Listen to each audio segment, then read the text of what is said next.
Assalamualaikum warahmatullahi wabarakatuh. Selamat pagi semuanya, adik-adik sekalian. Selamat datang kembali di kelas kita hari ini, yaitu Geodesi Kelautan pekan ke-13. Nah, di hari ini kita akan sama-sama belajar ya. Kita akan sama-sama mencoba memahami secara konseptual maupun secara praktikal sedikit mengenai satu komponen yang ada di laut yang bisa diidentifikasi dari satelit altimetri. Nah, tapi sebelumnya saya ingin bertanya terlebih dahulu untuk bukan ngetes ya istilahnya, untuk untuk melihat gitu ya pemahaman kalian mengenai apa saja sih yang bisa didapatkan dari satelit altimetri sejak kelas ke-7 ya kalau tidak salah. Kalau tidak salah malah dari kelas ke-6 gitu. Kelas ke-6, ke-7, 9, 10, 11, 12 itu banyak membahas mengenai tidak hanya konseptual altimetri tetapi juga kegunaannya. Nah, mungkin ada yang ingin membantu saya untuk menjelaskan pertama-tama begitu ya. Satelit altimetri itu tujuannya adalah untuk mendapatkan apa, adik sekalian? Kira-kira ada yang masih ingat atau ada yang bisa menjelaskan kepada saya? Satelit altimetri itu tujuan utamanya itu mendapatkan apa? Silakan.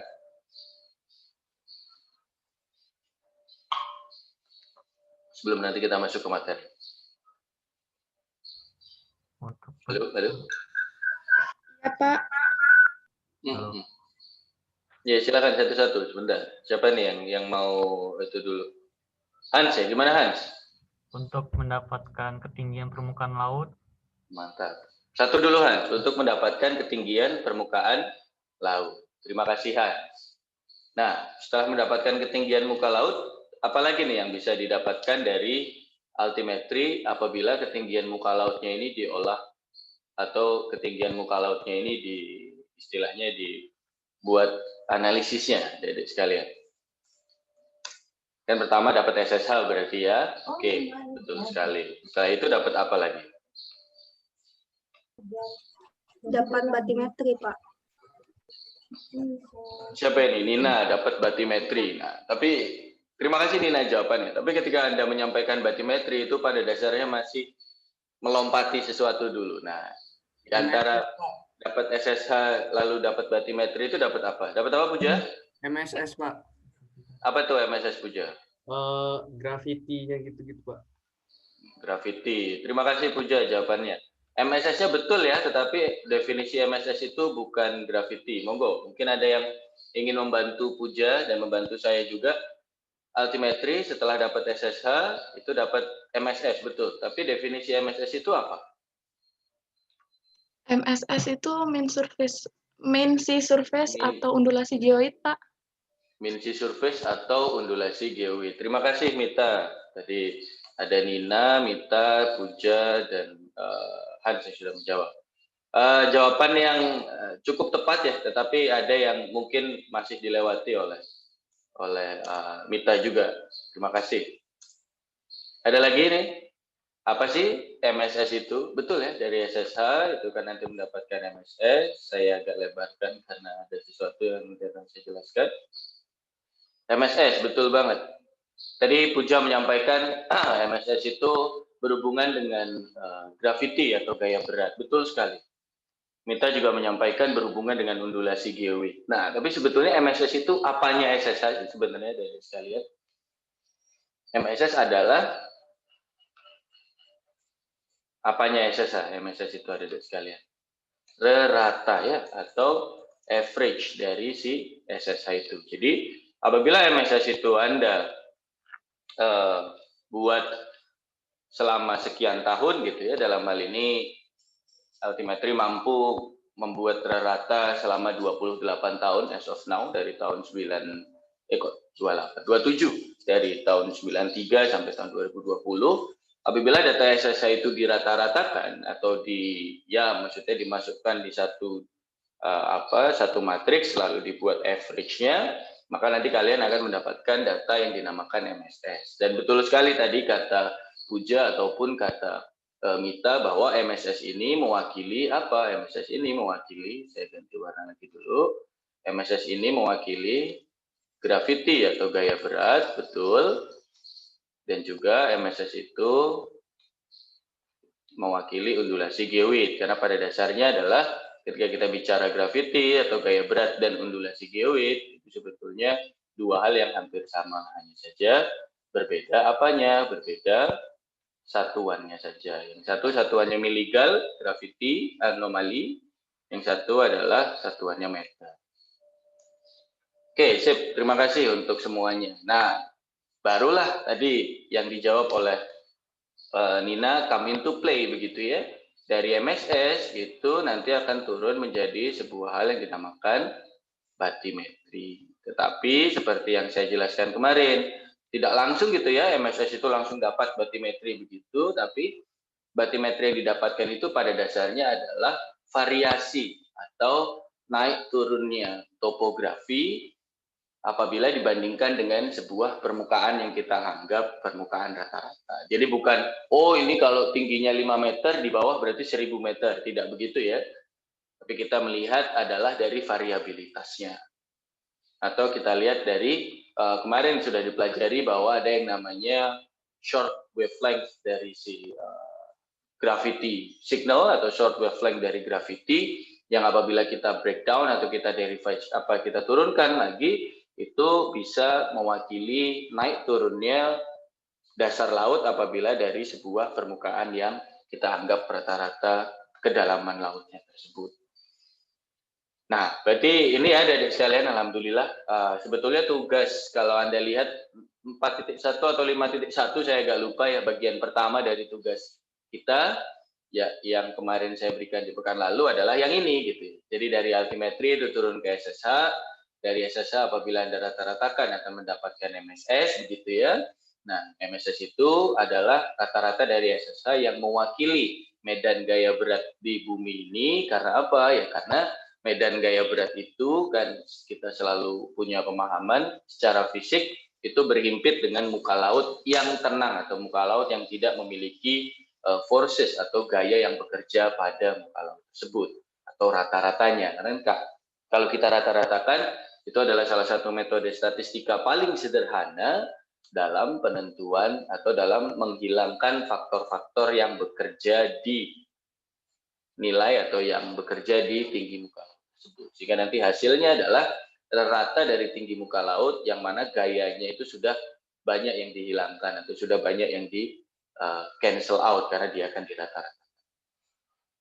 Nah, dari MSS itu akhirnya bisa turun ke batimetri, tidak secara langsung, tetapi pada dasarnya adalah merupakan proses estimasi dengan transfer function gitu ya, transfer function, atau dalam kata lain, atau menggunakan short wavelength gitu ya, of the gravity signal.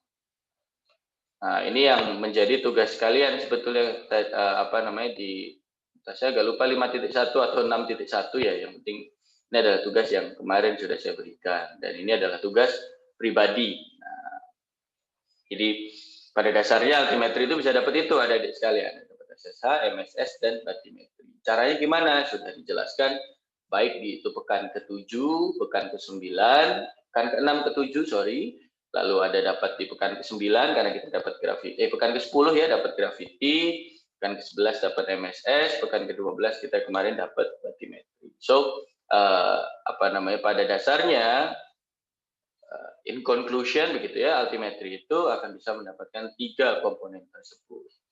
Nah, tapi ternyata adik-adik sekalian, kalau kita perhatikan lagi gitu ya, ada beberapa komponen-komponen lain yang ternyata bisa didapatkan dari altimetri. Tidak hanya SSH, MSS, dan batimetri saja, tetapi ada sesuatu yang lain. Nah, sesuatu ini apa? Sesuatu ini di hari ini kita akan membahas sesuatu yang ternyata berhubungan dengan ocean current atau berhubungan dengan arus si laut tersebut. Tidak hanya arus laut, tapi dari materi hari ini kita nanti akan bisa sama-sama sedikit terjelaskan atau sedikit memahami mengenai ternyata altimetri itu bisa menjadi alat untuk mencari tahu kira-kira naiknya tinggi muka laut itu berapa dan juga untuk mengetahui sekiranya ada kejadian-kejadian ekstrim apa yang ada di permukaan laut di seluruh dunia. Atau dalam arti kita bisa mempelajari iklim dari data altimetri. Ya walaupun tidak langsung SSH langsung dapat data iklim gitu, tidak ya. Dari SSH langsung dapat data arus laut gitu, tidak.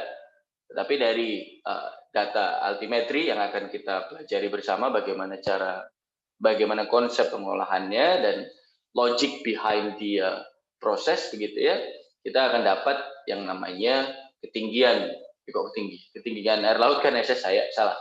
Kita dapat yang namanya sea level rise atau kenaikan muka air laut gitu ya karena global warming, ataupun kita juga bisa mendapatkan komponen-komponen iklim yang nanti bisa kita turunkan juga dari data altimetri atau dalam hal ini adalah data SSH tersebut.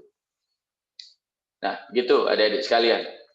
Nah, tapi sebelumnya izinkan saya untuk memberi satu definisi tambahan gitu ya. Tolong jangan terlalu bingung, karena kalau terlalu bingung nanti malah semakin lost gitu nanti di tengah perjalanan kita. Kasihan nanti lost in translation atau ternyata signalnya terlalu banyak gangguannya gitu ya. Nah, yang ingin saya siapa nih? Saya lupa di mute. Oke, thank you. Nah, saya harap apabila ada yang tidak dipahami gitu ya dari sekalian, jangan takut untuk langsung bertanya, karena ingat pertanyaan merupakan salah satu bagian dari penilaian juga. Selama ini sudah tercermin dalam penilaian catatan kalian. Tapi juga yang namanya aktif bertanya membuat nanti pemahaman yang Anda punya dan juga konsep yang Anda dapatkan itu lebih penuh dan lebih paham ya, istilahnya seperti itu. Nah, sekarang kita coba lihat lagi gitu ya. Kita tarik mundur ke SSH gitu adik-adik sekalian. Kita tarik mundur ke SSH.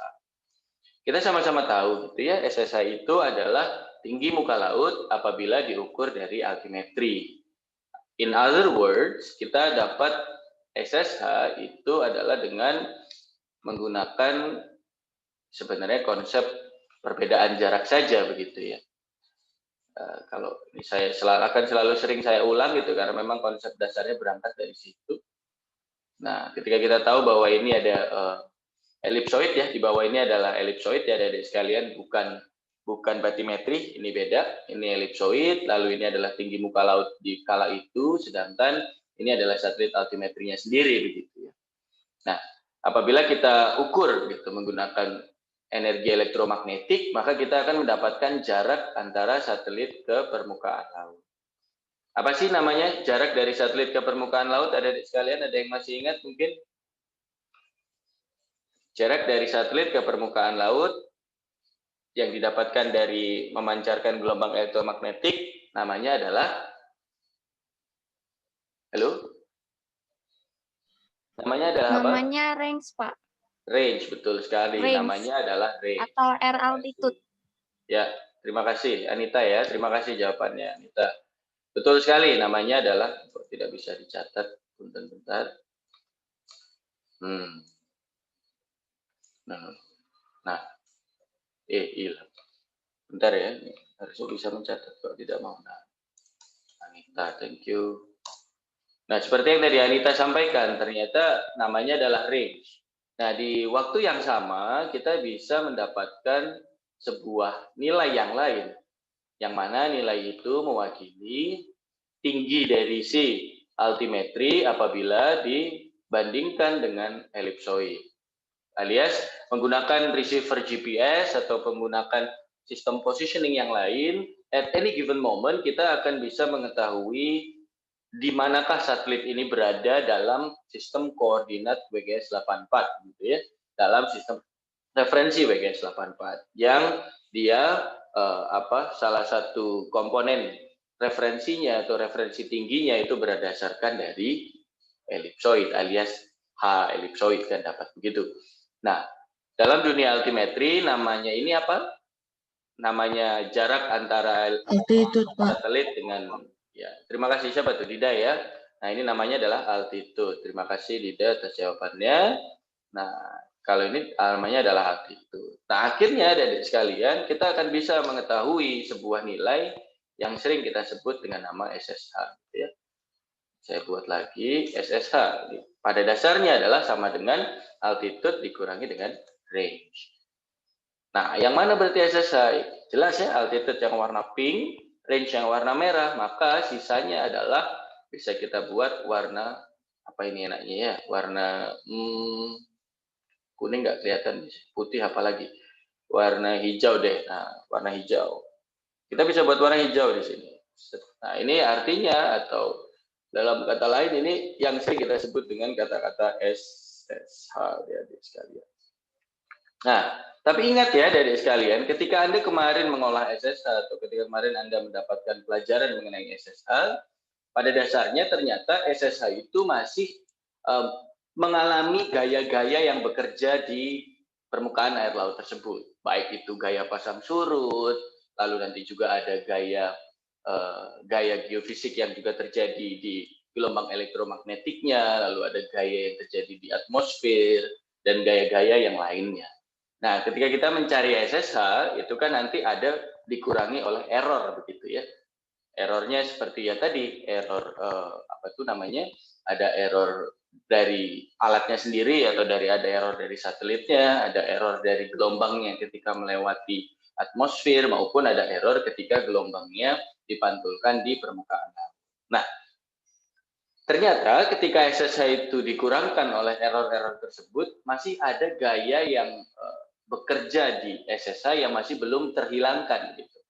Biasanya SSH itu tidak ikut dikurangi juga pasutnya. Pasutnya itu biasanya tidak ikut dikurangi, dan ada beberapa komponen-komponen seperti komponen gara-gara kecepatan angin ataupun komponen gara-gara atmospheric pressure ya, atau bisa dibilang dalam kata lain adalah gara-gara tekanan dari yang disebabkan oleh tekanan dari atmosfer itu sendiri atau tekanan udaranya lah. Nah, itu seringkali masih belum dihilangkan dari SSH. Sehingga pada dasarnya adik-adik, SSH itu masih menyimpan beberapa gaya yang bekerja di permukaan laut tersebut. Walaupun ada beberapa gaya yang sudah dihilangkan atau ada beberapa kesalahan-kesalahan yang sudah dihilangkan. Nah, oleh karena itu, aslinya ya adik-adik sekalian, SSH itu mewakili tinggi muka laut di kala itu, dan ada juga beberapa gaya yang masih bekerja di tinggi muka laut di saat itu juga. Nah, hal itulah yang sebetulnya kan dikurangkan oleh MSS gitu ya adik-adik sekalian ya. Jadi ketika SSH itu kita rata-ratakan gitu, kita apa istilahnya, kita turunkan nilainya atau kita ya bisa kita average biasa, kita rata-rata di jumlah lalu dibagi dengan jumlah datanya, dibagi dengan total datanya, ataupun bisa juga kita gunakan least square ataupun ya menggunakan metode statistik-statistik yang lain untuk mendapatkan nilai rata-rata, maka dari SSH akan menjadi sesuatu yang baru, namanya adalah MSS. Saya cari warna yang tidak sama dulu. Nah, kita akan dapat sebuah hal yang baru gitu ya, yang namanya adalah MSS. Nah, MSS ini pada dasarnya kalau kita juga sama-sama sudah tahu, MSS itu merupakan pendekatan pertama begitu ya, atau apa sih bisa dibilangnya, pendekatan pertama itu adalah kira-kira kalau kita bilang oh geowit itu mana ya, secara tidak langsung kurang lebih adalah ini di antara di dekat-dekat MSS gitu. Karena MSS dilogikakan sudah tidak mengalami gaya-gaya yang terjadi di permukaan laut gitu ya, atau sudah memenuhi definisi secara teknis atau definisi secara fisik dari apa itu geowit.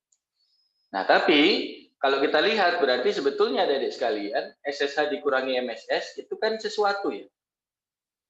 Ada nilainya nggak? Kita contohkan dari gambar yang di sini saja. Nah, ini kan kita punya SSH ya di sini, tingginya gitu. Lalu kita punya MSS untuk titik tersebut di sini. Nah, berarti pada dasarnya apabila kita kurangkan antara SSH dengan MSS, kira-kira ada sebuah nilai yang baru nggak? Atau masih ada sisanya nggak adik-adik sekalian? Jawabannya masih ada. Nah, kita kurangkan SSH dengan MSS. Nah, apa ini namanya adik-adik sekalian? Namanya ini agak sedikit berbeda-beda, tetapi pada dasarnya nama-nama ini itu mewakili sesuatu yang bisa dikatakan hampir sama. Gitu.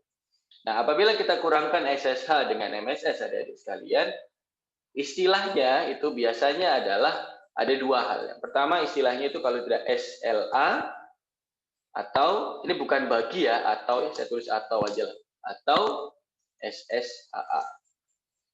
Jadi saya ulang, apabila SSH itu Anda kurangkan dengan MSS di titik tersebut, itu mewakili sebuah nilai yang menandakan selisih atau perbedaan antara SSH dan MSS yang dinamakan SLA atau SSHA. Nah, apa itu SLA? SLA itu singkatannya adalah mana ya nggak apa-apa lah, biar unyu ya. SLA itu apa singkatannya? SLA itu adalah kok malah gini? Sea level anomaly. Sedangkan kalau SSHA ini namanya adalah apa? Sea surface height anomaly. Sama ya adik-adik sekalian ya, SLA ataupun SSHA begitu. Nah, SLA atau SSHA itu menandakan atau SLA atau SSHA itu mewakili sebuah nilai yang merupakan selisih antara SSH dengan MSS tersebut. Nah, kalau kita tadi bicara mengenai bahwa SSH itu mewakili gaya ya, SSH itu mewakili tinggi muka laut yang masih terjadi beberapa gaya yang bekerja. MSS adalah tinggi muka laut yang gayanya sudah dihilangkan atau gayanya sudah tidak bekerja, maka kita bisa katakan bahwa sebetulnya SLA atau SSHA itu bisa kita sampaikan atau bisa kita istilahkan gitu ya, adalah sebuah nilai yang mewakili dari gaya-gaya yang bekerja di sebuah permukaan laut. Jadi kalau SSH yang tinggi muka laut plus gayanya yang bekerja di situ, MSS adalah tinggi muka laut saja tanpa ada gaya, maka ketika SSH dikurangkan dengan MSS, hasilnya nanti adalah sebuah nilai yang mewakili besar gaya yang bekerja di situ, atau besar komponen-komponen istilahnya apa ya, komponen-komponen variabel dan komponen-komponen yang bekerja di permukaan laut tersebut yang menyebabkan tinggi muka lautnya itu tidak sama dengan tinggi muka laut yang seharusnya kita dapatkan apabila kita asumsikan tinggi muka laut itu sama dengan GeoWind. Nah, berarti artinya apa adik sekalian? Artinya kita sudah mendapatkan sebuah definisi baru lagi gitu ya. Apabila SSH itu Anda kurangkan dengan MSS, maka nanti akan didapatkanlah nilai yang namanya SLA. Nah, ini tapi belum saya gambar dulu, bentar saya gambar dulu ya. Draw, lalu saya gambar. Nah, berarti kan ini ke sini, ini adalah MSS. Seperti yang disampaikan oleh Mita ataupun disampaikan oleh Puja dengan baik begitu ya, bahwa MSS itu mewakili undulasi geowidth atau mewakili gaya berat. Betul itu. Dan tadi sudah saya sampaikan, MSS itu merupakan pendekatan pertama dari geowidth, walaupun tidak dekat-dekat amat, tapi merupakan pendekatan pertama. Sehingga apabila Anda tadi, saya ulangi lagi ya, apabila SSH yang warna hijau ini Anda kurangkan dengan warna oranye, maka nanti bisa menjadi warna biru muda aja, biar unyu gitu ya. Nah, biru muda. Nah, warna biru muda ini adalah sebuah nilai yang dinamakan SLA atau SSHA itu, adik-adik sekalian. Nah, dua nilai inilah yang nanti akan kita coba buat atau akan kita coba gunakan dalam pemrosesan atau dalam pengetahuan mengenai ocean current atau mengenai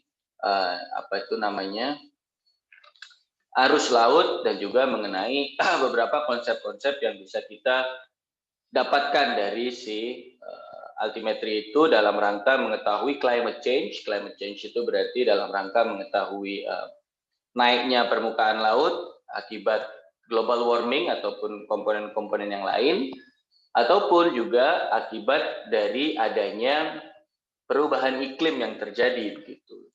Kalau dalam konsep yang kemarin saya jelaskan di judul kelas kita hari ini gitu ya, ada La Niña dan El Niño yang kemarin sedang ramai, atau bahkan sampai sekarang ini La Niña masih kita alami gitu ya, masih sering hujan dan sebagainya dan sebagainya. Itu nanti akan saya coba sedikit jelaskan agar ketahuan hubungannya itu dan ternyata bisa dideteksi loh oleh altimetri ini.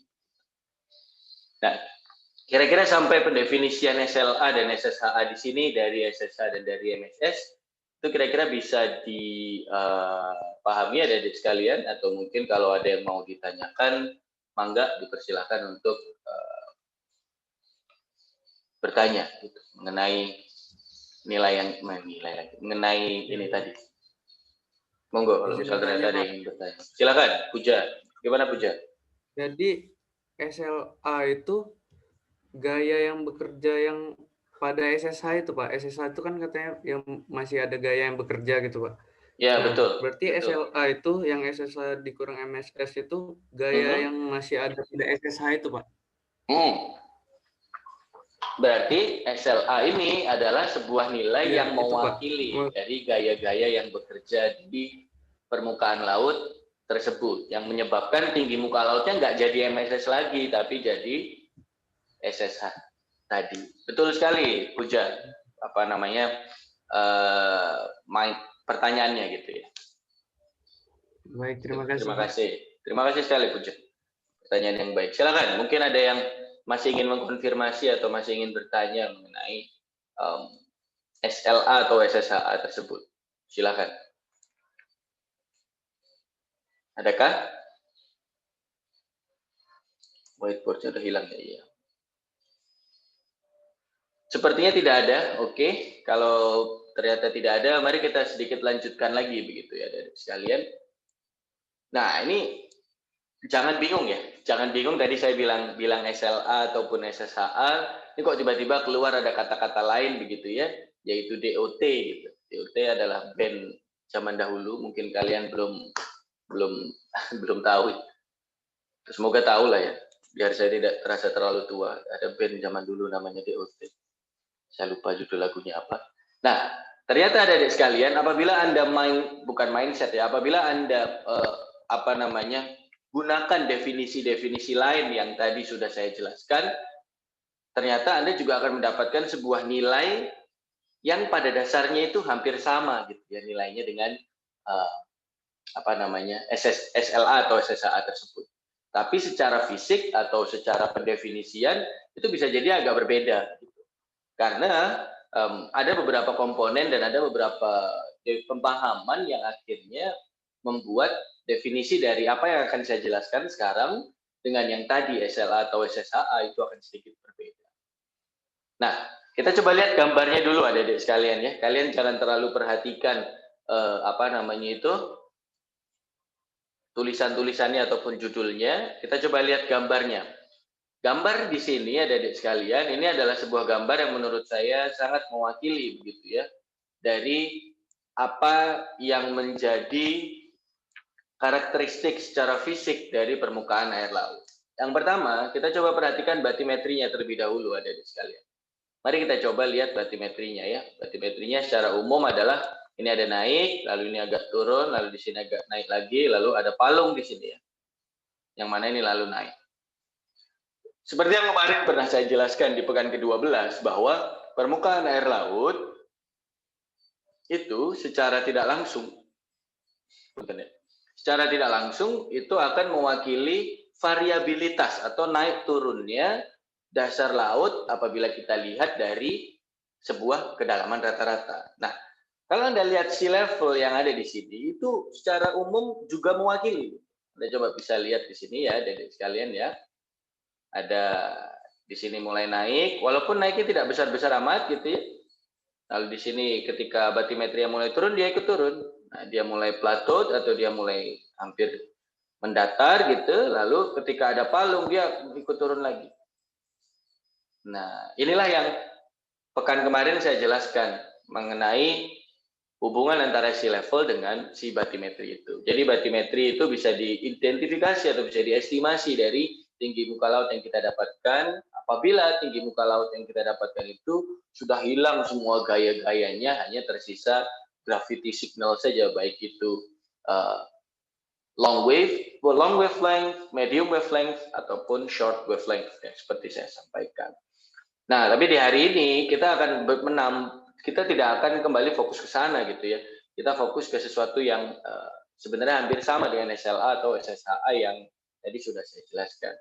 Nah, bisa kita lihat adik-adik sekalian, dari definisi yang sudah diberikan oleh slide ini gitu ya, bahwa ternyata sebetulnya sea level seperti yang tadi disampaikan is only to first order imbalance with gravity, alias ketika kita punya tinggi muka laut pada dasarnya itu hanya mendekati gaya beratnya saja atau mendekati geowidnya saja, not in all eternity 100% sama dengan geowid, but become the first order approximation lah istilahnya, atau menjadi aproksimasi atau pendekatan orde pertama gitu ya, atau pendekatan level 1. Alias apabila kita lihat SSH, ini kita bilang masih SSH ya dari sekalian ya, belum ke MSS. Nah, ketika kita bicara sea level pada dasarnya itu mepet lah ya dengan gravity, tetapi mepetnya itu tidak sama persis gitu, hanya berimpit saja. Masih ada peluang untuk memiliki deviasi yang lumayan tinggi itu tadi begitu ya dari sekalian. Nah, apa yang menjadi nilai deviasinya itu?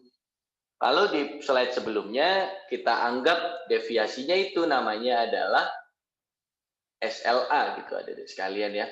Karena kita asumsikan bahwa geowidth itu MSS, sea level itu SSH. Nah, tapi di dalam slide ini pendefinisian itu kita coba tarik lagi, alias kita coba tidak terlalu teknis gitu. Karena kalau kita bicara SSH atau MSS itu sangat-sangat altimetri sekali gitu. Sangat-sangat teknis di bidang kita, yaitu di bidang altimetri. Sedangkan apa yang didefinisikan di sini itu pada dasarnya akan banyak dipakai tidak oleh orang geodesi atau geomatika, tetapi banyak dipakai oleh teman-teman dari oceanografi begitu. Karena teman-teman oceanografi kan tidak memikirkan apa itu SSH ya, mereka hanya bilang ini sea level gitu atau water level. Nah, tahu geowidth pun ya dia hanya bilang ini adalah gravity field of the earth saja gitu ya. Bukan geowidth, atau kalau dalam konteks kita di slide sebelumnya atau di penjelasan saya sebelumnya itu adalah MSS. No. Jadi kalau kita bisa bicara ya dari sekalian, ini saya ambil teks di sini. Saya tulis bahwa ternyata sea level atau kalau dalam dunia kita namanya SSH gitu ya. Apabila kita kurangkan dengan geowidth atau kalau dalam dunia altimetri itu namanya adalah MSS, it will resulted in namanya adalah dynamic ocean topography atau yang biasa disebut dengan DOT. Nah, kalau di definisi kita yang tadi di slide sebelumnya, DOT ini hampir sama dengan apa, adik sekalian? SLA atau SSHA. So sebenarnya DOT dan SLA atau SSHA itu adalah sesuatu yang sama-sama mewakili, sesuatu yang sama-sama, saya ulangi, sama-sama mewakili gaya-gaya yang bekerja di permukaan air laut, karena apabila ternyata permukaan air lautnya itu sudah kita hilangkan terlebih dahulu. Karena kan permukaan air laut yang tanpa ada gaya itu MSS atau geowidth, permukaan air laut yang ada gaya adalah SSH atau sea level. Apabila kedua hal kita kurangkan, hanya tersisa gaya-gayanya saja. Nah, di sini juga dijelaskan gitu ya adik-adik sekalian bahwa the DOT is caused by hydrodynamic processes, e.g. wind-driven currents, differences in seawater density, differences in seawater temperature, differences also in seawater depth. Tapi tidak seberapa dibahas differences in seawater depth-nya. Yang banyak dibahas adalah bahwa DOT itu seperti yang tadi saya bilang, SLA itu yaitu mewakili gaya yang bekerja di permukaan laut tersebut. Dalam hal ini contohnya adalah wind driven currents atau arus yang terjadi gara-gara ada angin atau perbedaan dari densitas air lautnya atau perbedaan dari temperatur air lautnya. Nah, perbedaan dari densitas dan perbedaan dari temperatur ini nanti akan kita coba lihat dalam kacamata iklim ya atau dalam kacamata climate change yang nanti bisa berefek pada sebuah hal yang namanya fenomena El Nino ataupun La Nina seperti yang kita sama-sama sudah tahu. Nah, sedangkan kalau kita bicara wind driven currents atau arus yang diakibatkan oleh wind, Nanti kita bisa bicara mengenai surface wave atau surface current atau arus di permukaan laut, ataupun kita bisa bicara geostrophic current atau arus yang ada di dalam lautnya itu sendiri, yang pada dasarnya kembali nanti tidak hanya terjadi gara-gara wind juga, tapi juga terjadi gara-gara tadi perubahan densitas ataupun perubahan dari temperatur. Nah, sampai sini ada yang bingung nggak? Apa sih sebenarnya DOT itu dan apa yang diwakili oleh DOT itu? Apabila ada yang bingung, disilakan untuk ditanyakan ke saya. Sembari saya mengambil minum terlebih dahulu. Silakan.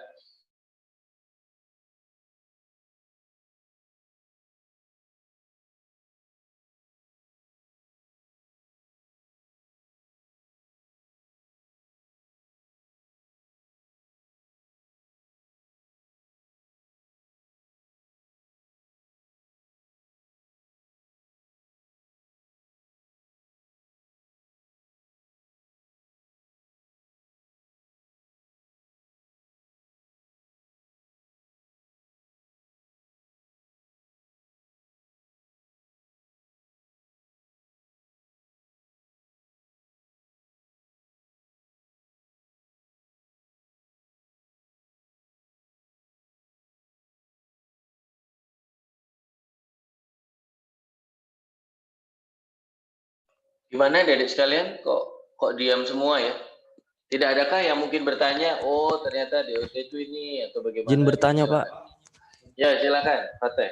Pak, saya masih bingung tentang DOT tadi, Pak. Nah, saya juga bingung DOT ini apa ya, Pak? Mewakili apa gitu, Pak? Nah, oke. Kalau SLA dan SSA sudah paham? Sedikit, Halo, Pak. Fateh. Sedikit ya, thank you.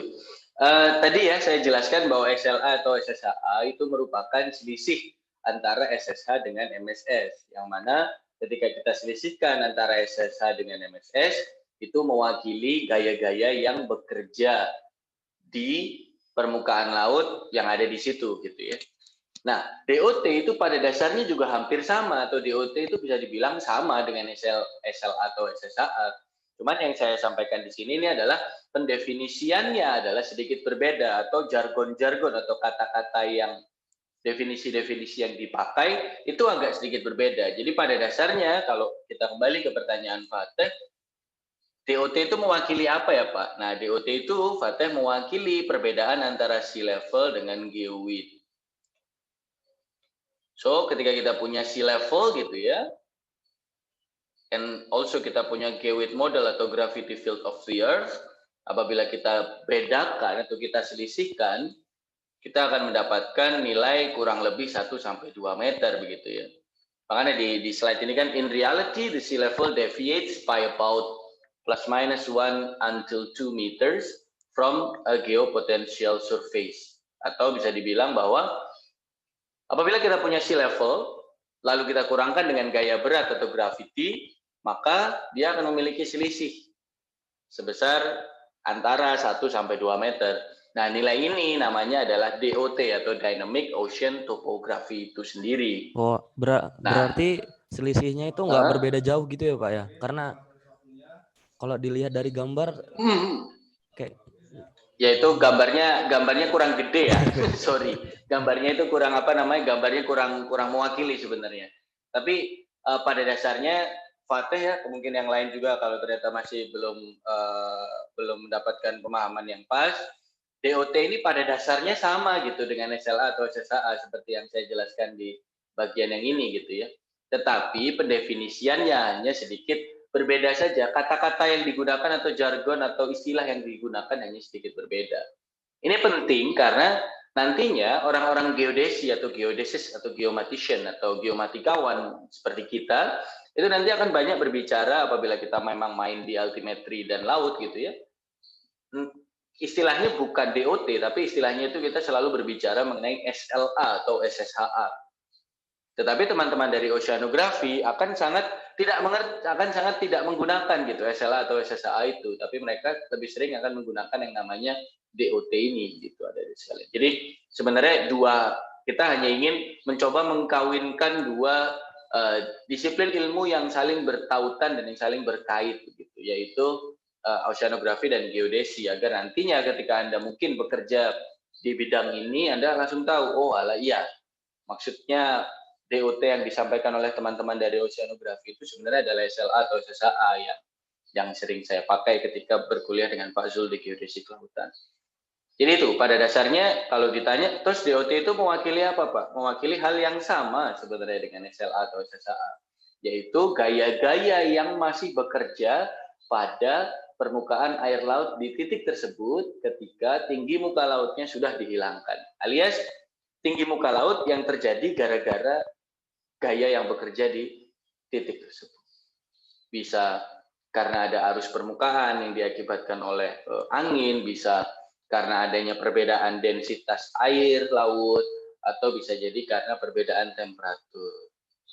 Yang mana nanti akan mengefek ke, oh ternyata ini ada arus permukaan, ada arus internal atau arus dasar dalam laut, dan juga nanti bisa kita bicarakan tentang fenomena-fenomena iklim atau fenomena-fenomena yang kita selalu kemarin lumayan dibahas, yaitu El Nino dan La Nina tersebut. Gimana Pak? Apakah kira-kira sudah memahami, atau kalau belum saya coba nanti ulang dari awal lagi? Sudah memahami Pak, sudah Ya, tercerahkan. terima kasih. Saya nggak bawa senter, tapi ya semoga betul tercerahkan. Kalau nggak pakai HP. Ya, silakan. Mungkin ada lagi yang masih ingin bertanya sembari. Ya, Pak, oh ya, silakan. Saha nih? Harisin Pak. Ya, silakan. Gimana, Harisin? Itu Pak, tadi kan nilai DOT itu kan mendekati ataupun diibaratkan itu dikatakan estimasi batimetri Pak ya. Nah, berarti kan itu masih mendekati bentuk batimetri gitu Pak. Kenapa sih Pak dinamakan estimasi gitu Pak? Apa hal yang menyebabkan itu dinamakan estimasi gitu Pak? Oke, terima kasih pertanyaannya Harisin. Saya ingin clearkan satu hal terlebih dahulu ya. Yang mendekati batimetri itu bukan DOT, tapi sea level. Muka laut, tinggi muka lautnya yang sebenarnya mendekati dalam tanda kutip mirip bentuk batimetri gitu ya. Tapi tidak mewakili plug gitu. Maksudnya kalau kata orang Jawa harusnya sudah tahu ya mewakili plug. Maksudnya mewakili 100% itu tidak. Kenapa gitu ya? Ini harus paham dulu. Jadi bukan DOT. Saya ulangi, bukan DOT yang mirip atau yang hampir sama bentuknya dengan dasar laut, tapi ya sea level itu sendiri. Ketika Anda hilangkan semua gaya-gaya yang bekerja di permukaan air laut, sehingga betul-betul sisa sinyal gaya berat saja, atau dalam hal ini mencari MSS, pada dasarnya sudah mendekati gitu. Tapi mendekatinya itu hanya dalam bentuknya saja, tidak mendekati perbedaan tingginya, tidak mendekati dari atas itu bisa langsung diturunkan jeglok ke bawah dengan nilai yang sama. Misal kayak contoh, oh oke, ternyata dari MSS itu kita buat sebuah permukaan yang rata gitu ya, atau dari MSS itu langsung kita turunkan sebesar 11.000 meter ke bawah, langsung jadi batimetri, itu tidak. Nah inilah yang menyebabkan kata-kata yang sekiranya pas untuk kita gunakan dalam penentuan batimetri itu bukan penentuan, bukan determination. Karena ketika kita determining something, we need to be sure about the result of our determination, begitu ya. Ketika kita mau mendeterminasi atau mau menentukan sesuatu, kita harus akhirnya percaya dan juga yakin dengan hasil determinasi kita. With ya tolerable degree of certainty gitulah istilahnya. Maksudnya dengan tingkat kepercayaan yang memadai gitu kan. Nah, tapi kan problemnya adalah we didn't really know how accurate the sea level related to the bathymetry is gitu. Kita tidak tahu, kita tidak bisa begitu ya. Artinya kayak contoh, oke, ada sebuah, ini saya buat lagi lah ya, whiteboard lagi yang mungkin agak sedikit. Nah, whiteboardnya kembali ke yang tadi, tapi saya tambahkan lagi. Kita ibaratkan, ya, ini pertanyaan yang baik sebenarnya dari Harisin. Kita ibaratkan ini ada muka laut seperti ini. Nah, lalu kita ambil atau kita ternyata punya batimetri di area tersebut yang secara kurang lebih adalah seperti ini.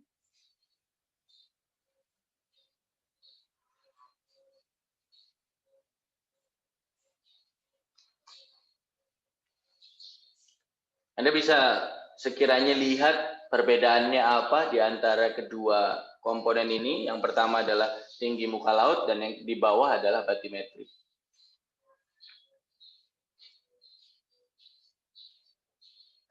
Perbedaannya adalah batimetri itu lebih ekstrim selisih antara satu titik dengan titik yang lain. Maksudnya apa? Let's see round this edge. Ini dulu, kita lihat ini dulu. Atau kalau intern di bawah sini ya di sini berarti kan. Nah dari sini saja sebenarnya kalian sudah bisa melihat perbedaannya secara visual. Apabila kita ambil, let's say gitu ya, ada rata-rata di sini. Kita juga ambil rata-rata juga di sini. Maka deviasi dari rata-rata itu jomplang sekali apabila Anda bandingkan dari muka laut dengan si batimetri itu. Dari muka laut itu cuma ya paling segini doang teridentifikasinya gitu. Sedangkan batimetrinya jauh lebih besar nilainya. Hal yang sama terjadi untuk yang di bawah. Ternyata dari sini hanya segini nih teridentifikasinya. Ternyata kalau Anda lihat dari sini lebih besar. Artinya apa? Dari garis warna biru atau dari permukaan air laut, kita bisa mengestimasi, kita bisa mengira-ngira, kita bisa menentukan sampai tingkat yang tidak terlalu bisa dipercaya, gitulah istilahnya. Seberapa nilai dari si batimetrinya. Tapi apa yang kita tentukan nanti itu bukan sesuatu yang 100% benar. Or even 95% true, no. Kita tidak bisa mencapai 95% kebenaran itu. Karena kita mainnya, sebenarnya kita bermainnya atau kita menggunakan datanya itu adalah data variabilitas dari kedalaman rata-rata, bukan kedalaman itself. Maksudnya bukan kedalaman langsung titik. Misalnya contoh, Harisin, misal kita punya titik di sini, lalu kita ambil titik batimetri di sini gitu ya. Nah, sebenarnya kalau kita bisa bicara, nah berarti Bapak nanti menurunkan nilai tinggi muka laut tiba-tiba ke batimetri itu gimana? Ya, seperti yang sudah saya jelaskan di pekan lalu gitu ya. Nah, dari sini itu nanti kan kita akan mengetahui perbedaan ketinggian atau slope-nya ya, si surface slope atau kemiringan. Nah, dari kemiringan kita akan bisa dapat vertical deflection. Nah, dari vertical deflection kita nanti juga akan bisa mendapatkan sebuah konsep yang namanya transfer function yang kemarin sudah saya jelaskan itu menggunakan Fourier ya, menggunakan FT atau Fourier transform itu. Nah, dari situ pada dasarnya kan kita tidak secara langsung yang dari atas langsung diblekan turun ke bawah gitu. Dan nantinya nilai yang didapatkan di titik batimetri yang di bawah itu pada dasarnya tidak langsung ketinggian, tapi aslinya adalah selisih tinggi antara kedalaman yang kita anggap rata-rata yang warna oranye saya ganti pink ini sekarang dengan apa? Dengan nilai yang kita dapatkan di sini. Sehingga nanti yang kita dapatkan itu sebenarnya awalnya bukan kedalamannya berapa, tapi selisihnya berapa terhadap sebuah kedalaman rata-rata. Karena ketika kita bicara di atas, kita juga menggunakan sebuah bidang rata-rata itu, which yang sering kita bilang adalah geowidth itu tadi. Atau mungkin bisa dibilang ya bukan geowidth, ellipsoid gitu bisa. Artinya we still don't know quite sure about how accurate our estimation is. That is why we cannot say that it is a determination or maybe it is a derivation or maybe it is, kalau dalam bahasa Indonesia, bukan penentuan begitu, tapi estimasi atau mungkin bisa dibilang pendekatan. Karena let's say ini adalah true value dari si batimetrinya, kita nggak bisa notok sampai true value-nya enggak. Kita hanya bisa sampai ke estimasi. Mungkin dengan degree of uncertainty 10%, 5%, 2,5%. It's quite difficult to get the 5% degree of uncertainty. Untuk bisa dapat nilai 95% kepercayaan aja sudah susah gitu ya untuk nilai itu. Maka dari itu, karena kita masih belum yakin atau belum percaya 100% dengan hasil yang kita dapat, maka kita membatasi diri kita. Jangan terlalu takabur dengan hasil yang kita dapatkan. Kita tidak mau ngomong, ini adalah penentuan. No. Lebih baik kita ngomong, ini adalah estimasi, ini adalah aproksimasi atau pendekatan nilai batimetrinya. Karena kita masih belum bisa sampai ke nilai 100% benar gitu. Kan kalau mentok nggak mungkin ya, kalau lebih kan ya aneh. Ya seginilah. Itulah kenapa kita masih belum percaya atau belum bisa dikatakan ini adalah sebuah penentuan. Sebatas estimasi ataupun sebatas pendekatan. Tapi kalau ada orang yang bilang nggak bisa kamu itu dapat batimetri dari altimetri, ya saya harus sampaikan bahwa beliau atau orang tersebut adalah sedikit keliru, bisa, tapi tidak sebagus menggunakan echo sounder. Jelas. Tapi kalau kita mau mengukur pakai echo sounder, 3 generasi belum selesai. Anda diganti anak Anda diganti cucu Anda, nggak selesai.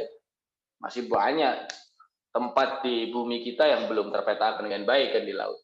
So, estimasi is enough for a global scale mapping, kan begitu.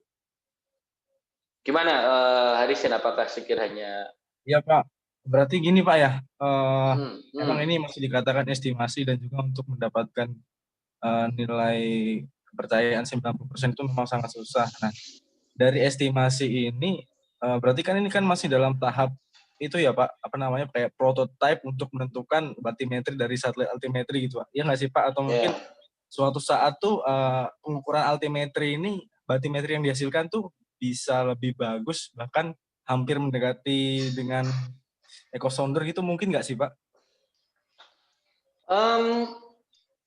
Sebetulnya problem utama dari estimasi batimetri dari altimetri itu bukan terletak pada teknologi ya.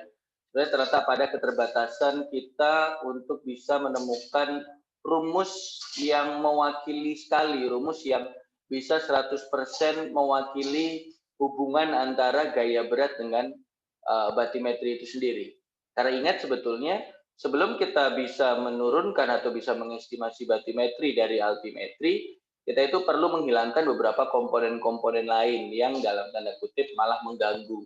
Nah, gangguan-gangguan inilah yang masih belum 100% diketahui secara baik hubungannya, nilainya berapa besarnya, dan pembentukan model yang digunakan itu masih belum 100% baik, sehingga masih ada yang istilahnya menghalangi kebaikan atau menghalangi usaha untuk bisa mendapatkan nilai 100% tersebut. Tapi bisa jadi in the near future dengan advancement of let's say computational method atau computational equipment gitu ya, kita punya superkomputer yang bisa mengukur in a step of a finger, tak gitu kayak Thanos gitu, terus selesai bikin model, ya it is possible, but not let's say dalam 1-2 tahun sih saya pikir enggak.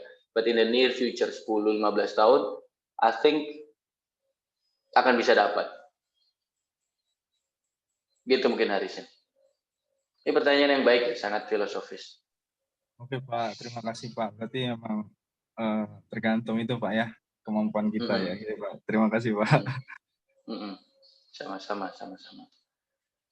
Yuk, terakhir mungkin ada yang ingin bertanya terlebih dahulu sebelum saya lanjutkan ke materi yang selanjutnya atau bagian materi yang selanjutnya, dipersilahkan kalau ada.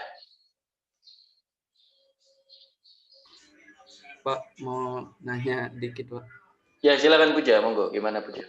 Berarti DOT atau SLA itu bisa dibilang sebagai koreksi untuk mendapatkan muka air laut itu aja ya Pak? Nah, ini pertanyaan yang baik sekali Puja ya. Kalau Anda mencari MSS, maka DOT atau SLA itulah yang nanti dihilangkan. Benar, kalau kamu tanya apakah DOT atau SLA itu sebenarnya koreksi untuk mendapatkan MSS Pak? Iya benar. Karena kan kita yang dapatkan pertama SSH ini masih keganggu nih dengan banyak error, ada gaya-gaya yang bekerja di situ. Nah, kita sebenarnya nggak pengen dapat ini gitu kan. Kita pengennya itu dapat tinggi muka laut yang menyerupai gaya berat. Nah, makanya kalau kita cari MSS, betul DOT dan SLA itu merupakan gangguan yang terjadi di situ. Tetapi kalau kita lihat perspektifnya dari yang lain gitu ya, kita lihat mindset kita rubah, mirip kayak mindset orang geodesi di bidang GPS sekarang gitu ya. Mindset zaman dulu lah bagaimana caranya bisa mendapatkan koordinat yang paling akurat. Sekarang mindsetnya udah beda. Mindsetnya, dari error ini aku bisa menentukan ionosfer, bisa prediksi gempa. Dari error ini aku bisa menentukan banyak uap air sehingga aku nanti bisa prediksi hujan. Dari error yang itu aku bisa tentukan relativitas waktu yang terjadi antara satelit dengan bumi, sehingga sebenarnya bumi dan satelit itu katanya kecepatan di space time-nya itu beda, jadinya ada efek relativitas di situ gitu ya. Nah, advancement itu yang juga sekarang sudah masuk ke dunia altimetri. Jadi orang sudah tidak mikir aku cuma mau cari MSS saja, enggak. MSS sudah dapat dengan lumayan baik sekarang. Nah, sekarang tinggal dibalik. Error ini, koreksi ini berarti aku bisa dapat sesuatu dari sini. Error itu, bisa dapat sesuatu dari situ. Error ini, bisa dapatkan sesuatu dari situ. Nah, contohnya adalah error atau sesuatu yang bisa kita hilangkan, yaitu SLA dan DOT itu sekarang digunakan untuk mengidentifikasi perubahan iklim atau mengidentifikasi tadi sea level rise tersebut. Jadi kalau bisa dibilang error, iya error. Tapi pada dasarnya, kalau kita balik mindset kita sudah tidak mementingkan pencarian komponen utama, tapi kita mencari komponen error-error dan koreksinya itu, maka kita akan bisa membuka peluang yang luar biasa untuk aplikasi-aplikasi yang lain. Nah, contohnya adalah ini. Penggunaan DOT dan SLA itu tidak untuk dunia, let's say, geodesi, in a sense, Anda mendapatkan tinggi muka laut. No, itu sudah terselesaikan di SSH ataupun MSS. Kalau ini kita bisa mendapatkan komponen yang lumayan penting bagi kehidupan manusia sekarang, tapi ya orang geodesi mungkin ya kalau dibilang pure geodesi agak kurang relate, even though lumayan relate untuk menemukan geowit, tapi apart from that itu kan jadi error saja. Nah, kalau ini adalah sebaliknya. Kalau saya tahu DOT, saya tahu SLA, it means saya bisa mendeteksi kenaikan muka air laut, it means saya juga bisa mendeteksi yang namanya perubahan iklim itu tadi. La Niña, El Niño, dan sebagainya. Terima kasih Puja, pertanyaan yang sangat baik dan sangat advance kalau menurut saya gitu ya. Karena itu jadi menandakan bahwa memang the opportunity is quite endless gitu, alias kesempatannya sangat terbuka lebar untuk kalian ingin masuk ke bidang yang mana atau ingin mendalami atau menekuni bidang yang mana, mungkin suatu saat nanti apabila if God permit gitu. Kalau kata Pak Ulin yang kemarin diomongkan ke Harisin, mestakum gitu kan, apabila semesta mendukung. Lanjut. Kita lanjut. Terima kasih pertanyaan yang sangat baik dari Puja ya. Saya mungkin bisa lanjutkan terlebih dahulu. Nah, kenapa tadi kok tiba-tiba saya bilang anak oceanografi ya teman-teman sekalian? Karena DOT itu memang biasanya digunakan atau merupakan sebuah nilai yang sering digunakan oleh teman-teman dari oceanografi itu sendiri. Sehingga dalam mencari DOT, the most likely way atau cara yang paling umum biasanya dilakukan itu memang menggunakan konsep oceanographic. Atau kalau dalam hal ini adalah menggunakan hydrostatic equation atau rumus hidrostatika. Itu anak-anak kelautan sekali, itu anak-anak oceanografi sekali gitu. Atau kalau Anda ikut kuliah Hidro OC pasti mengenal yang namanya T dan S gitu ya. T itu apa? Temperature, S itu apa? Salinity gitu. Dari temperatur dan salinitas kalian nanti akan bisa mendapatkan sebuah profil gitu kan. Ya. Situasi jadi salah kan? Temperatur dan salinitas gitu. Jadi artinya itu sangat-sangat komponen oceanografi sekali gitu. Nah, apabila Anda menggunakan menggunakan konsep yang dinamakan hydrostatic equation ini, nomor 1, hydrostatic equation and TS profiles. TS itu adalah temperature and salinity profiles. Nah, Anda nanti akan mendapatkan sebuah hal yang namanya ini, dynamic topography based on oceanographical method gitu ya. Ini tapi yang empirical adik-adik sekalian, karena kalau kita bicara hydrostatic equation dan TS profiles, in a way kita itu sebenarnya membuat sebuah model yang berdasar dari nilai lapangan yang kita dapatkan atau nilai empiris, bukan nilai analitik gitu ya. Kalau kita bicara analitik ataupun empirik. Nah, dari sini kita akan mendapatkan DOT gitu ya. DOT itu adalah deviation from a geopotential surface atau selisih tinggi antara muka air laut dengan geowidth atau gravity field of the earth. Lanjut. Sehingga apabila Anda menggunakan hydrostatic equation and TS profiles dari konsep oceanografi, Anda akan mendapatkan DOT. Nah, cara yang kedua yang juga dalam tanda kutip masih mewakili atau masih diwakili oleh teman-teman oceanografi, tapi ini lebih ke proses analitik, adalah menggunakan ekuasi atau menggunakan rumus turunan dari Navier-Stokes. Anda pasti sangat-sangat lumayan familiar ya dengan Pak Stokes. Pak Stokes itu adalah orang yang menemukan atau orang yang menemukan rumus untuk menentukan gaya berat. Nah, dikombinasikan dengan rumus milik Pak Navier, bukan Navier ya, kalau Navier itu lain kan berarti. Nah, pilih Pak Navier dan Stokes. Nah, makanya nanti Anda bisa akan menentukan yang namanya UVN. Ini bacanya apa sih? Eta ya atau apa? Saya agak lupa. Nah, yang namanya UV ini adalah kecepatan dari arus, sedangkan ini apa sih? Eta atau apa ya? Punten kalau saya salah ngomongnya. Nah, ini adalah dynamic height atau tinggi dinamis. Yang mana tinggi dinamis ini ya sama dengan yang ini, dynamic topography itu adalah tinggi dinamis. Why I say that eta atau N itu adalah tinggi dinamis yang merupakan DOT karena U dan V itu merupakan komponen dari arus atau komponen dari kecepatan arusnya. Kalau U itu biasanya ke arah utara, kalau V itu biasanya ke arah timur. So bisa dibilang, oh kecepatan arah utara berapa, kecepatan arah timur berapa, sehingga nanti akan keluar apa? Bisa keluar nilainya adalah kecepatan arus geostropik di situ termasuk dengan tingginya berapa. Nah, kedua komponen ini, yang pertama adalah empirical method by using hydrostatic equation and TS profiles, and the second one is using analytical method by solving Navier-Stokes differential equation. Both can be resulted in DOT atau bisa menjadi sebuah nilai yang kita namakan adalah dynamic ocean topography, atau kalau dalam konsep konsep altimetri itu namanya SLA. Kenapa kok bisa saya bedakan sih adik-adik sekalian? Ya karena inilah perbedaannya.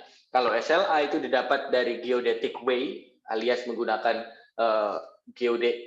parameter-parameter geodesi gitu ya, dalam hal ini berarti altimetri, sedangkan dynamic ocean topography itu didapatkannya menggunakan parameter oceanografi. Dan nanti akan bisa kita coba bandingkan SLA SSA dibanding dengan dynamic ocean topography itu. Interlink atau sama nggak nilainya? Or kalaupun tidak sama, apakah memiliki tingkat kepercayaan yang bagus perbandingan di antara keduanya atau memiliki nilai korelasi yang baik di antara keduanya. Karena yang satu SLA itu didapatkan dari cara geodesi, yang kedua dynamic ocean topography itu didapatkan bukan dari cara geodesi, tetapi menggunakan cara oceanografi.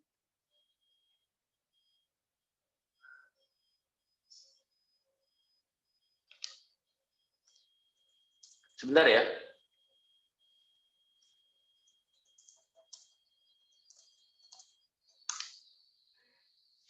Wait.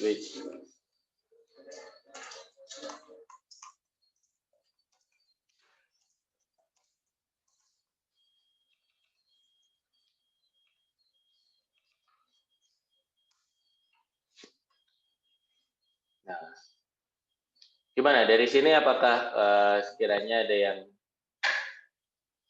ingin bertanya atau ingin mengkonfirmasi, atau kalau tidak, mari kita bisa lanjutkan ke slide selanjutnya sedikit lagi. Oke, bisa dibilang tidak ya. Nah, ini yang tadi saya sampaikan adik-adik sekalian. Apabila kita gunakan cara geodesi, maka pada dasarnya DOT itu sama dengan SSH dikurangi N, atau dalam hal ini N itu kita anggap adalah MSS.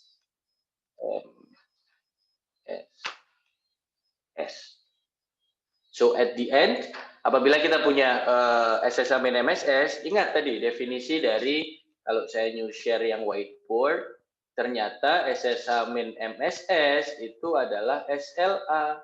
So in a way, kalau bisa kita bilang, saya kembalikan ke sini, maka SSA min MSS itu ini ya. Jadi DOT itu in a way sama dengan SLA.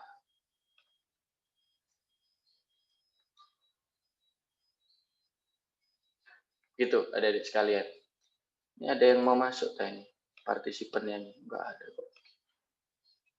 Resume share kembali. Ya, itu ya adik-adik sekalian ya. Dan seperti yang tadi saya sampaikan gitu ya, beberapa kuliah yang lalu juga, bahwa sebenarnya kalau kita bilang geowidth itu rather smooth, sea surface itu exhibit many small scale feature of the sea floor topography. Small scale itu berarti dia apa? Berarti dia adalah sebuah nilai yang berarti sea surface itu masih memiliki yang namanya short wavelength gravity field. Sedangkan kalau geowidth itu biasanya hanya tercantumkan long wavelength gravity field, or in a way sama dengan long plus medium wavelength gravity field. Makanya kan tadi saya bilang bahwa dari sea surface ya, dari SSA itu bisa loh kita dapatkan batimetri, tapi ya itu hanya variasi atau variabilitasnya saja. Seperti yang tadi saya jelaskan, coba agak panjang dengan Harisin tadi. Nah, jadi artinya di sinilah ketemu interlinknya dari sekalian ya. Ini DOT, ini SLA. SLA didapat dari metode geodesi, DOT didapat dari metode oceanografi. When it being compared, harusnya nanti akan terjadi sesuatu yang hampir sama.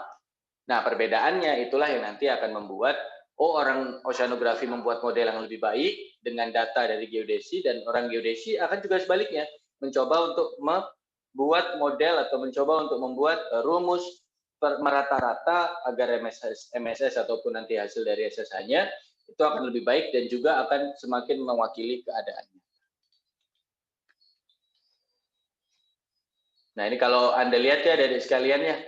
Ini kenapa kok tadi ini saya bilang geodetik, di atas itu ada tulisan geodetik DOT, karena pada dasarnya geodetik DOT ya sama kayak SLA tadi gitu.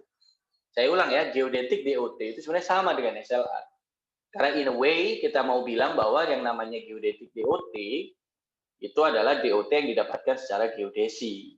Ya kalau didapatkan secara altimetrik, ya berarti yang merupakan altimetri itu bagian dari ilmu geodesi biasanya, yaitu berarti dapat yang namanya apa? Yang namanya SLA atau SSA tadi. Sedangkan kalau kita bicara DOT yang normal itu namanya biasanya oceanographic DOT. Oke, sampai sini ada adik sekalian. Nah, ini saya hilangkan dulu ya. Nah, ini adalah global estimate of geodetic DOT. Ini didapatkan dari data altimetri. Karena kita menggunakan data altimetri, so kita bilang ini adalah geodetic DOT. Or in a way, ini adalah definisi dari SLA. Nah, stop dulu adik-adik sampai di sini mungkin. Anda akan mulai memperhatikan, Anda akan mulai melihat ada sesuatu yang lumayan menarik kalau Anda lihat di sini dari gambar ini. Coba perhatikan gambar yang di sini. Apa yang terlihat dari gambar ini adik-adik sekalian? Warnanya merah. Warna merah itu artinya apa? Tinggi. Muka lautnya apabila dibandingkan dengan geowidth atau MSS itu ternyata lebih tinggi. Sedangkan kalau warna biru itu sebaliknya, lebih rendah gitu ya. Oranye nggak tinggi-tinggi amat. Makanya Anda coba lihat di color bar yang di bawah. Artinya apa adik-adik sekalian? Artinya secara normal kalau Anda bilang harusnya ya secara normal daerah negara kita atau ya bisa dibilang ini kan berarti kan samudra apa ini? Samudra apa adik-adik sekalian ini? Ada yang masih ingat ini namanya samudra apa? Bukan samudra cinta ya, beda. Ini adalah samudra Pasifik. Nah, mainly atau umumnya Samudra Pasifik itu akan memiliki nilai yang lebih panas atau nilai yang lebih tinggi, dalam hal ini adalah DOT di antara yang lain. Kenapa kok bisa lebih tinggi? Karena memang di area Samudra Pasifik itu biasanya temperaturnya lebih naik, temperaturnya lebih tinggi. Ingat, ketika temperatur lebih tinggi, Anda pernah mencoba merebus air ya, atau kalau dalam bahasa Jawanya adalah godok banyu.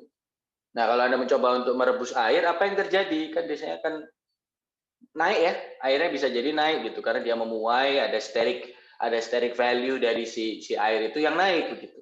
Sehingga kalau suhu sebuah air itu lebih tinggi dibanding tempat yang lain, maka akan natural bahwa tinggi muka laut di daerah situ akan lebih tinggi. Artinya apa? Kita bisa identifikasi, oh, kalau kita punya sebuah tinggi muka laut yang lebih tinggi dibandingkan area lain, maka di daerah situ lagi panas. Paham ya sampai sini ya? Itu adalah hubungan antara tinggi muka laut dengan temperatur. Nah, hubungan ini yang akhirnya dibuat orang-orang sebagai salah satu penanda El Niño ataupun La Niña. Ada yang tahu mungkin El Niño itu apa, adik-adik sekalian? Halo, halo. Ada yang tahu El Niño itu apa? El Niño itu bukan Fernando Torres ya. Ya benar sih, emang El Niño itu Fernando Torres, tapi ya bukan itu gitu. Halo, halo, halo, halo, halo. Silakan, mungkin ada yang ingin ada yang mungkin ingin membahas atau ada yang ingin mungkin menyampaikan ke saya sepemahamannya. Oh, El Niño itu ini Pak, La Niña itu Pak gitu.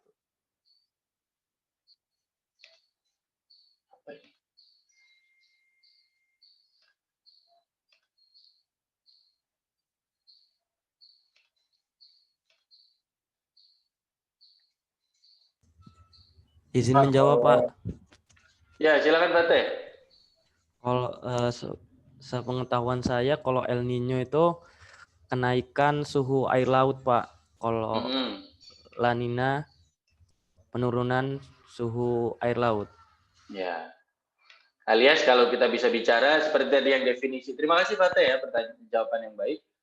Seperti yang tadi saya sampaikan gitu adik-adik sekalian ya, bahwa yang namanya El Niño dan La Niña itu sebenarnya bisa dideteksi dari altimetri. Karena kalau kita bicara, oh ini muka laut rata-rata, tapi di kala itu deviasinya atau SLA-nya atau DOT-nya itu kok tinggi sekali dibandingkan rata-rata, dibandingkan biasanya. Oh berarti daerah sini kalau semakin tinggi, berarti daerah ini lagi panas nih. Itu adik-adik sekalian. Jadi dari komponen tinggi muka laut kita bisa identifikasi atau bisa kita hubungkan ke si surface temperature atau suhu dari muka laut tersebut. Nah, dan bisa Anda lihat di sini adik-adik sekalian ya, semoga terlihat share yang saya buat. Nah, harusnya average ocean temperature itu hampir sama antara April, Juni, Juli, September, Oktober, Desember maupun Januari, Maret gitu ya. Apabila ternyata adik-adik sekalian di sebuah lokasi, dalam hal ini biasanya di area dekat Papua sana dan di Palau sana, itu DOT atau SLA-nya lebih tinggi dibandingkan rata-rata SLA di situ atau rata-rata DOT di situ yang biasanya sering kita bicarakan sebagai MDT ya, Mean Dynamic Topography. Jadi dynamic topography itu karena kata-katanya dynamic ya atau SLA itu ada kata-kata dinamik ya, dia akan berubah terus setiap hari, nggak mungkin SLA itu sama terus. Alias gaya yang bekerja di titik tersebut itu akan silih berganti, ada yang lagi ngegas atau lagi kuat, ada yang lagi slow, jadi diem-diem aja sehingga tidak banyak pengaruhnya dan sebagainya. Nah, apabila dibandingkan dengan kondisi rata-rata, ternyata ketika El Niño itu ada di sekalian, apa yang terjadi? Suhunya itu lebih tinggi dibandingkan rata-rata. In turn, kalau kita deteksi dari altimetri, berarti tinggi muka lautnya lebih tinggi daripada selisih tinggi muka laut rata-ratanya. Alias bisa kita bilang, oh daerah itu lebih panas daripada biasanya. Nah, ketika sebuah daerah itu lebih panas daripada biasanya, apa yang terjadi adik-adik sekalian? Yang terjadi adalah apa tuh? Ada yang tahu? Halo. Ada yang tahu kira-kira?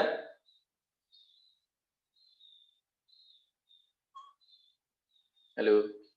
Ketika di kiri itu lebih panas dari biasanya, atau ya sebaliknya, berarti di kanannya Samudra Pasifik itu lebih lebih rendah atau lebih dingin daripada biasanya, akhirnya yang terjadi apa? Yang terjadi adalah,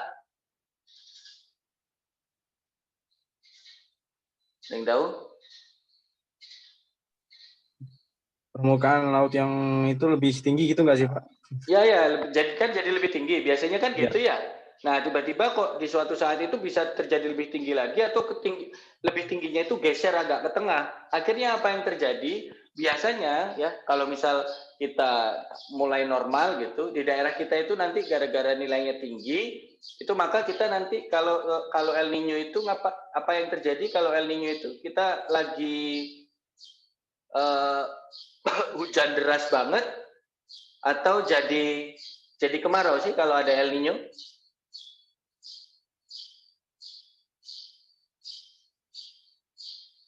Tahu nggak? Ya, saya jelaskan ya.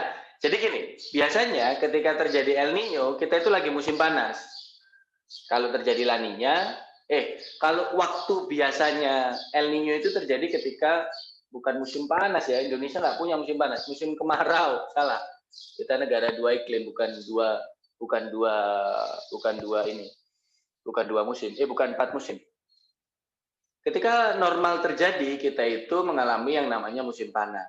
Tapi ketika El Nino terjadi, musim panas kita agak digas sedikit, jadi lebih panas lagi. Alias kemarau berkepanjangan. Itulah efek dari El Nino untuk kita di Asia, untuk kita di bagian barat Pasifik. Terjadi gara-gara apa? Gara-gara suhu di daerah kita itu agak lebih besar daripada biasanya, sehingga efeknya apa? Sehingga evaporasi itu terjadi lebih banyak di daerah kita. Tetapi ingat ya, tekanan itu kan dari tekanan tinggi ke tekanan rendah, betul nggak? Sehingga kalau di atas kita ada awan itu nggak akan turun di kita, awannya akan geser ke tempat yang memiliki tekanan yang lebih rendah. Sehingga apa yang terjadi? Awan yang terbentuk di atas laut di dekat rumah kita ini, itu nggak turun di kita langsung, tapi berjalan ke Ekuador, Peru sana. Dan akhirnya efeknya apa? Efeknya hujan deras banget di sana sampai banjir-banjir. Sedangkan di kita adalah kemarau berkepanjangan. Itu adalah yang terjadi dengan El Nino. Alias fase ketika apa? Fase ketika adik-adik sekalian tinggi muka laut di area dekat sini. Aduh, salah lagi. Bundan. Nah, ini. Tinggi muka laut di area dekat kita gitu ya, itu lebih tinggi daripada biasanya. Sedangkan ini lebih rendah daripada biasanya. Jadi semua awan yang terbentuk di sini itu terbawa ke sini. Nah, karena terbawa ya akhirnya hujannya di sini nih. Di sini nih sampai banjir-banjir, di kita terjadi extensive drought atau dalam bahasa Indonesia kemarau berkepanjangan. Nah, sebaliknya La Niña itu terjadi ketika daerah kita, ini saya ganti warna apa biar kelihatan, warna hijau ya. Daerah kita itu lebih dingin daripada biasanya. Itulah fase La Niña. Nah, biasanya juga memang pasti akan jadi dingin, karena kan kita juga pasti masih punya musim hujan ya. Tapi musim hujannya nggak alay gitu. Ketika fase La Niña, daerah kita itu lebih dingin dari biasanya, sehingga awan yang biasanya tidak turun di atas kita menjadi hujan itu turun ke kita. Dan karena yang namanya ada awan itu berpindah ke area kita, karena kita memiliki tekanan yang lebih rendah, sehingga apa yang terjadi? Yang terjadi adalah nanti banyak angin juga di daerah kita. Itulah yang sekarang sedang terjadi sekarang ya. Dan cuaca ekstrim yang sekarang sedang terjadi kan bukan kemarau berkepanjangan, tapi hujan yang terlalu terus-terusan kan. Kayak beberapa hari yang lalu di Lampung sehari semalam tuh hujan dan sangat kencang sekali anginnya gitu. Nah, itu adalah salah satu efek dari La Niña juga, begitu adik-adik sekalian. Dan itu semua bisa dideteksi dari misi altimetri ini. Nah, itu adalah salah satu contohnya adik-adik sekalian. Dan kalau Anda lihat juga di sini ya, Anda coba lihat di sini, perhatikan juga di sini, di gambar dynamic ocean topography itu pada dasarnya Anda juga akan bisa menentukan arus. Di sini nanti akan Anda menentukan yang namanya Kuroshio current. Di daerah sini nanti Anda akan menemukan yang namanya Agulhas current. Karena ingat, yang namanya air itu dia akan mencoba untuk menyeimbangkan, berangkat dari sesuatu yang tinggi ke sesuatu yang rendah, ya kan pasti. Ketika ada daerah dengan tinggi muka air yang lebih rendah daripada yang muka air yang lebih tinggi, maka they will try to find the balance gitu ya, alias harus seimbang atau setimbang dari yang tinggi itu akan turun ke yang rendah. Nanti suatu saat akan begini ya kembali lagi nanti. Karena world always atau bumi itu akan selalu mencoba mencari keseimbangan. Nah, akhirnya ada yang namanya geotropic ocean current itu tadi, atau adanya arus laut dalam yang membawa air dari kalau tidak temperaturnya tinggi, densitasnya tinggi ke area yang temperatur, densitas atau tinggi muka laut, dynamic ocean topography atau dalam hal ini SLA-nya itu lebih. Itu ada di sekalian. Jadi dari gambar ini Anda sebenarnya sudah bisa melihat ada dua fenomena yang bisa kita tarik dari sini gitu ya, yaitu hubungan antara fenomena temperatur naik, dalam hal ini adalah fenomena cuaca atau iklim gitu ya, temperaturnya naik sehingga air muka laut akan juga ikut naik, tapi kalau lebih tinggi daripada biasanya efeknya adalah ke iklim atau cuaca tadi, sehingga tadi ada yang namanya El Nino dan La Nina. Itu adalah fenomena pertama yang bisa dideteksi. Fenomena kedua yang bisa dideteksi adalah adanya geotropic current atau bisa dibilang arus geotropis gitu. Arus geotropis itu adalah arus yang terjadi di bukan dasar laut tapi di dalam laut ya, di kolom airnya, yang merupakan efek dari adanya perbedaan tekanan maupun temperatur maupun tinggi muka laut dari satu titik ke titik yang lain. Sehingga nanti ada yang namanya ya tadi arus Kuroshio di area Jepang, arus Agulhas di area Amerika bagian selatan. Nah, terus itu ada arus apalagi saya lupa ya di Afrika itu juga ada, dan juga arus di daerah sini ini juga ada. Saya lupa namanya jet stream atau apa, saya agak lupa. Tapi ini adalah yang bagian air, bagian water ya. Kita tidak bicara bagian air atau udara, beda. Itu adalah mata kuliah yang berbeda mungkin. Tidak ada di geomatika kebetulan. Jadi itu ada di sekalian. Dari altimetri ternyata apabila kita deteksi DOT ataupun SLAU, ternyata kita bisa deteksi tadi El Nino, La Nina, ataupun geotropic current. Ini menarik sebenarnya kalau kita mau jadikan TA, mau kita jadikan penelitian sederhana, dan beberapa yang lain untuk mendeteksi dan kenaikan muka air laut gara-gara iklim ini. Itu. Nah, sudah jam 10.25, saya dedikasikan mungkin ada 5 menit terakhir ya untuk saya ingin menyampaikan juga gitu ya, tidak ada di sini, bahwa sebenarnya ada di sekalian kalau kita lihat lagi gitu ya, saya ulang lagi nih, kalau Anda lihat lagi gitu, Anda lihat lagi gambar yang ini, pada dasarnya nanti Anda juga bisa mengidentifikasi, oh ternyata muka air laut tuh naik turun ya.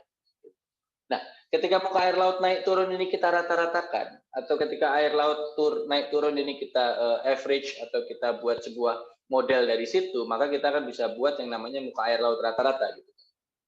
Lalu nanti kita bisa bandingkan, oke, 1 Januari muka air laut di area panjang 5 meter. 1 Januari 2005 misalnya. Nah, ternyata muka air laut rata-rata di area panjang setelah diukur selama 20 tahun itu adalah 4,9 meter. Berarti kan SLA-nya 0,1 meter. Ternyata tahun depan Anda coba ukur lagi di waktu yang sama, 1 Januari tahun 2006, tinggi muka lautnya nggak 5 meter lagi, tapi 5,01 meter. Berarti apa yang terjadi di situ? Akhirnya apa? Akhirnya yang terjadi apa? Yang terjadi adalah terjadi kenaikan muka air laut. Tapi muka air lautnya naiknya bukan gara-gara ada iklim El Nino, La Nina dan yang lain, itu kan normal. Sudah dihitung dan sudah dihilangkan dari nilai MSS yang didapatkan. Tapi ternyata kalau Anda nanti perhatikan, bisa kita lihat gitu ya. Ini adalah nilai MSS gitu. Harusnya nilai SLA-nya juga sama ya segini aja gitu. Tapi ternyata yang terjadi tidak seperti itu, Adik. Ternyata pelan-pelan itu naik gini.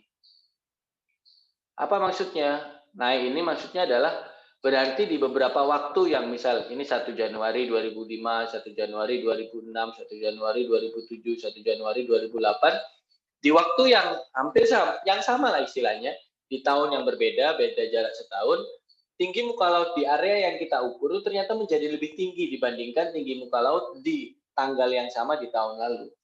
Artinya apa? Oh, berarti airnya itu naik.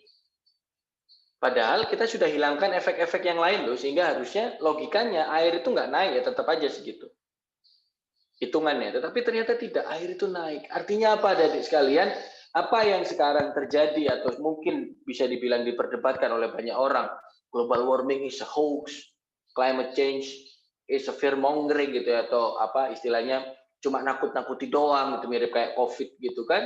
Kalau kata orang-orang itu cuma nakut-nakuti doang, itu sebetulnya bisa direfute atau bisa dibantah dengan altimetri ini. Begitu.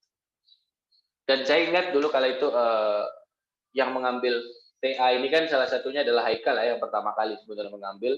Dan Haikal kala itu katanya sampai ada debat yang lumayan passionate ya. Maksudnya debat passionate itu berarti saling ngegas dengan orang yang tidak percaya bahwa climate change itu nyata dan tidak percaya bahwa bumi itu bulat gitu kan.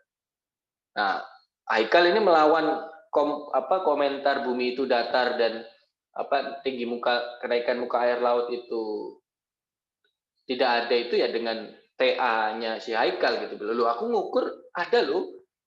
Aku ngukur pakai asumsi bumi bulat, bumi bener loh gitu loh. Berarti aslinya bumi itu ya tidak datar gitu ya, bulat gitulah secara umum. Dan juga bumi itu mengalami kenaikan muka air laut yang nanti bisa membahayakan anak cucu kita kan gitu katanya. Artinya apa adik sekalian? Sebetulnya data-data seperti ini kalau bisa Anda olah gitu ya, atau kalau Anda tertarik untuk mengolahnya, bisa membuktikan beberapa hal yang mungkin bagi orang itu tidak dipercaya gitu. Akhirnya Anda bisa berkontribusi dalam dunia sains untuk membantu melawan orang-orang yang tidak berdasar pada sains itu. Gitu. Dan itu semua bisa dilakukan oleh altimetri ini.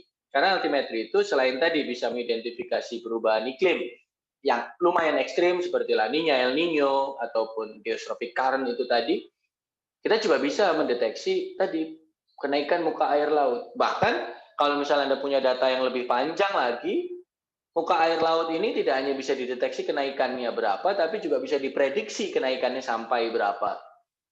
Misal kayak contoh kalau misal kita bisa lihat di gambar ini ya, sebentar saya bukakan gambarnya dulu.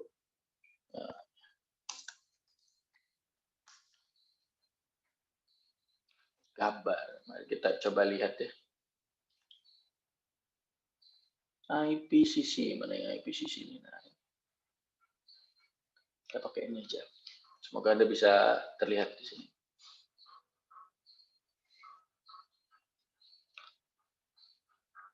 Nah, saya new share. Nah, kita sekarang ada di sekitaran tahun 2020 ya. Berarti di tahun 2020 itu berarti let's say ini 1, 2, 3, berarti ada 1, 2, 3, 4, berarti kita ada di sini sebelum tahun 2025 gitu.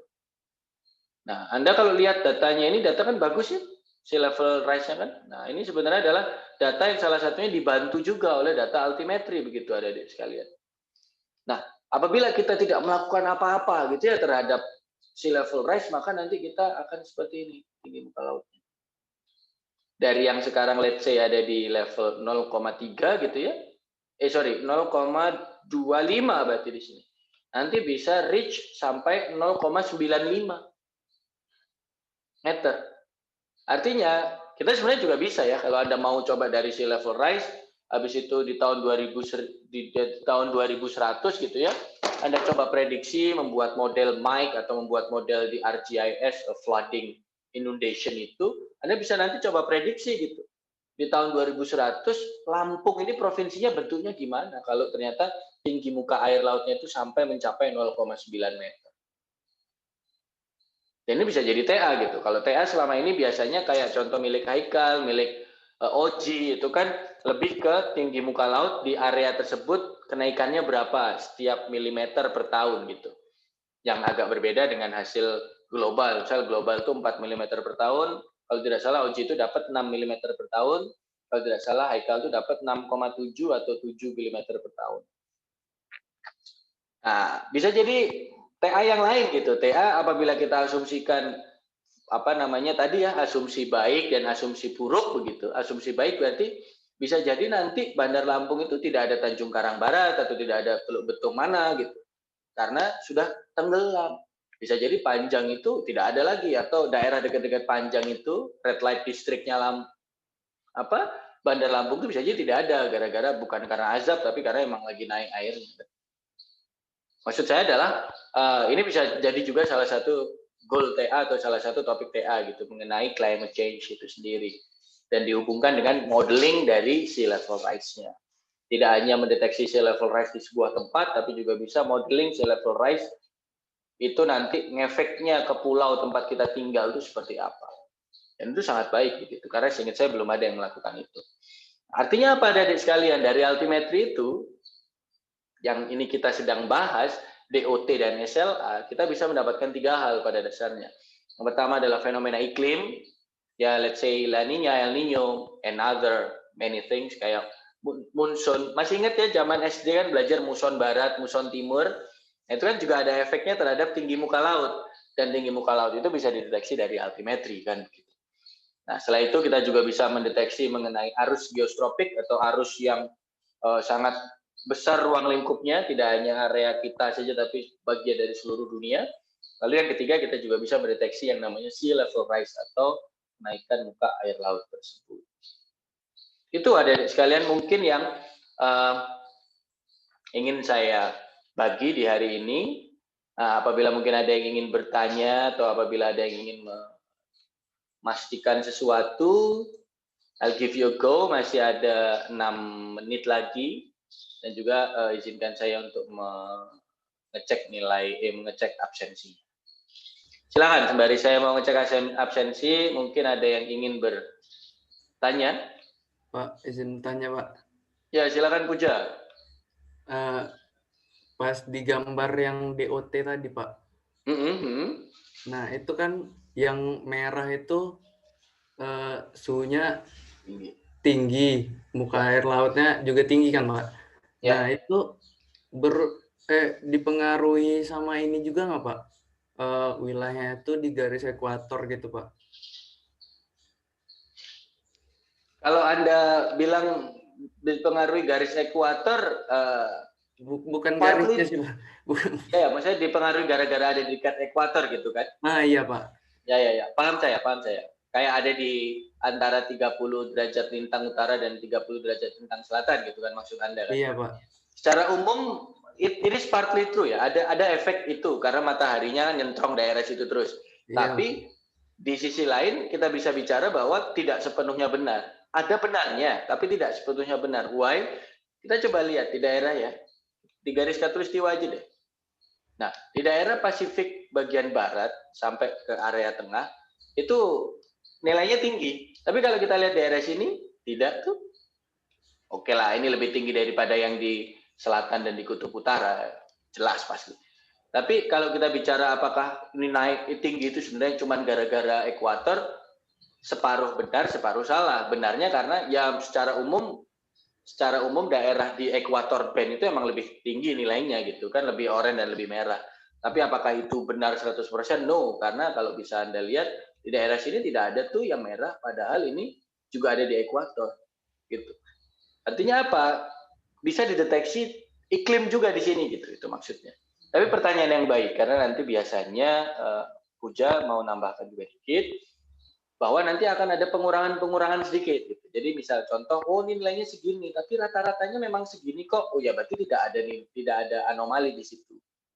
Kecuali ternyata di sini merah, aslinya itu biru. Wah, dunia udah gonjang-ganjing kayaknya kalau udah terjadi seperti itu. Tapi intinya apa yang Anda tanyakan itu separuh benar dan separuh salah jawabannya. Apakah sekiranya menjawab, Puja? Menjawab Pak, terima kasih. Semoga menjawab. Thank you ya. Terus Pak, berarti ya, emang yang muka laut di kita yang di tengah itu emang lebih tinggi ya Pak daripada bagian kutub gitu Pak, daerahnya. Secara umum iya. Apabila kita ibaratkan tinggi muka laut yang seharusnya itu adalah tinggi muka lautnya Gewit. Secara langsung ya, kita lebih tinggi. Tapi bukan berarti kita kelelep duluan, Puja, enggak. Enggak, Pak. Baik, Pak. Terima kasih, Pak. Ya, saya juga berterima kasih pertanyaan yang sangat baik dari Puja. Silakan mungkin ada yang lain yang ingin bertanya, monggo. Sembari saya ngecek absen. Silakan. Saya ngambil HP dulu, sekalian ngecek absen. Kalau ada yang ingin bertanya, silakan ditanyakan.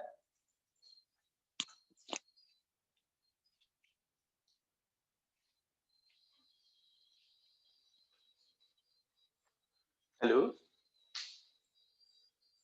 Diam Halo, Pak. seribu bahasa. Saya Nggak ada. Halo, ada. Pak, saya Ya. Siapa nih? Harisin, monggo. Gimana Harisin? tadi penasaran sih Pak dengan yang tadi ada statement kan kayak altimeter itu bisa, ya memang bisa sih Pak. Cuman saya tadi agak lost karena memang sinyal saya nih Pak ya. Dengan yang dikaitkan dengan TA Bang Haikal dan juga kan kalau Bang Haikal itu memang tinggi di tempat itu gitu Pak. Nah saya yang tertarik dengan yang kenaikan muka laut itu dimodelkan dengan beberapa tahun yang akan datang. Tadi kayak mana itu Pak? Agak lost saya Pak. Oke. Saya jawab oke dulu bentar. Di iMessage saya ulang gambar yang ini. Kelihatan nggak gambarnya? Kayak. Kelihatan kan? Kelihatan nggak? Siapa namanya? Harisin. Kelihatan Pak. Nah, kalau Anda lihat di sini, Harisin, maksud saya adalah begini. Bentar, saya oke dulu. Kok text message ya? Nah, maksud saya adalah begini. Kalau Anda lihat di sini, ini kan yang di bagian sini, di bagian yang ini, sampai let's say tahun 2010 lah kalau itu, kalau nggak salah, atau 2008 kalau tidak salah, gambar ini pertama kali keluar. Itu adalah keadaan nyata gitu ya. Apa sih maksudnya keadaan nyata itu? Keadaan nyata adalah keadaan yang memang dideteksi di permukaan laut di bumi kita. Oh ternyata emang ada momen ketika agak turun, agak naik, agak turun, agak naik, tapi kan trennya tetap sama naik. Ya kan? Kalau kita anggap si level biasa itu 0 di sini, maka ternyata di momen ketika ini dibuat di tahun 2008 harusnya ini atau 2010, ternyata tinggi muka laut di sebuah daerah atau secara rata-rata di seluruh dunia itu nilainya adalah sekitar 0,3 cm. 0,3 meter, sorry. Berarti sudah naik 30 cm.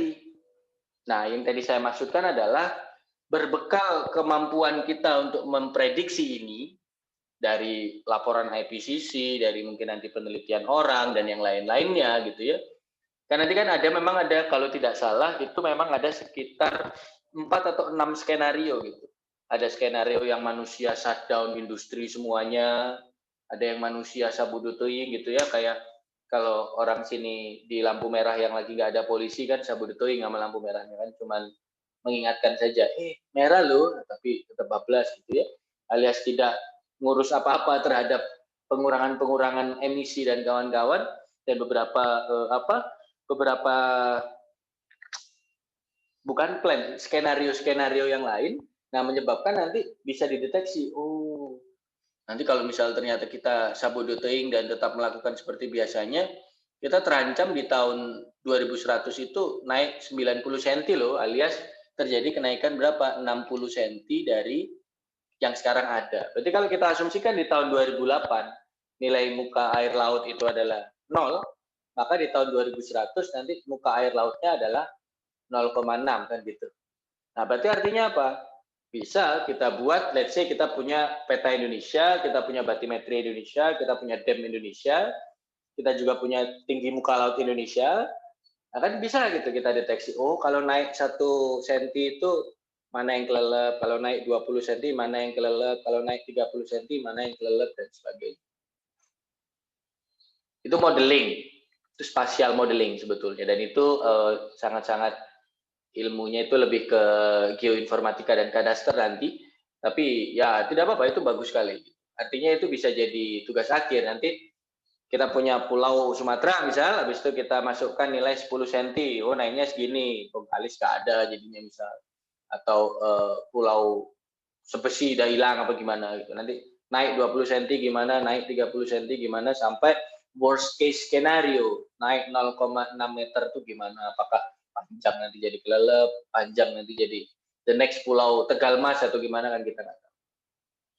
Nah, biar kita tahu, bisa dibuat TA mengenai pemodelan itu. Begitu Arisin, mudeng nggak ya? Oh, iya Pak, mudeng Pak. Iya, berarti kan di skenario kan ya Pak. Saya dulu Ya, pernah nih Pak, ya. pakai SRTM itu Pak, cuman masih belajar-belajaran banget lah dulu. Sebenarnya kalau mau sih dijadikan TA ya nanti kalau bisa ya nanti jangan pakai SRTM ya, pakai yang lebih baik kayak Demnas, atau kalau ternyata kita nanti punya akses menuju ke DEM yang lebih baik seperti DEM dari Tandem X itu akan lebih bagus gitu, dan area of study-nya nanti bisa Sumatera atau bisa satu provinsi saja, asal nanti kita bisa membuktikan dan kita bisa melakukan proses modeling itu. Dan pada dasarnya sih sebenarnya kita tidak perlu banyak menghitung ya, karena perhitungannya itu nanti kita bisa dapatkan dari berbagai jurnal ataupun berbagai buku yang sudah publish. Dari IPCC report, dari Paris Climate Agreement, bisa diambil dari let's say instansi mungkin dari MIT, Stanford, Yale atau Caltech atau yang lain-lain yang nanti bisa memprediksi nilai-nilainya, sehingga bisa kamu masukkan banyak skenario lalu kamu bandingkan skenario-skenario itu, dan saya yakin itu akan bisa diliput di koran gitu ya, nanti Anda bisa diwawancara. Oh berarti menurut prediksi kamu Lampung Selatan hilang ini berarti 2100 ya, nanti Anda jelaskan gitu. Maksudnya itu lumayan eksplosif gitu studi seperti itu kalau menurut saya, in my opinion ya, dan itu bagus sekali. Kalau ternyata ada yang berminat, wah itu bagus banget. Nah, kembali ini sudah jam berapa nih? Kasihan kan, kamu katanya mau ada kelas 10.40.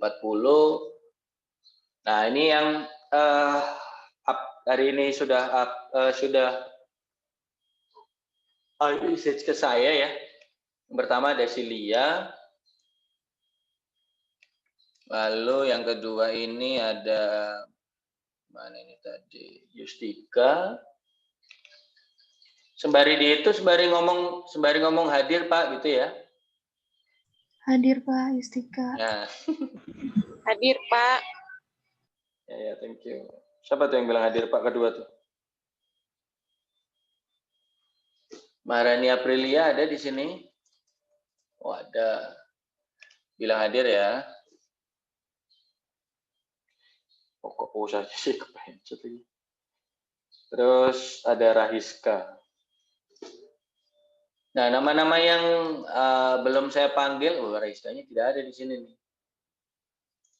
Ayo, yuk silakan. Nama-nama yang saya panggil, nama-nama yang ada di sini tapi belum saya panggil. Pak, saya Pak, saya gabung sama Pati Pak. HP saya sinyalnya keluar terus.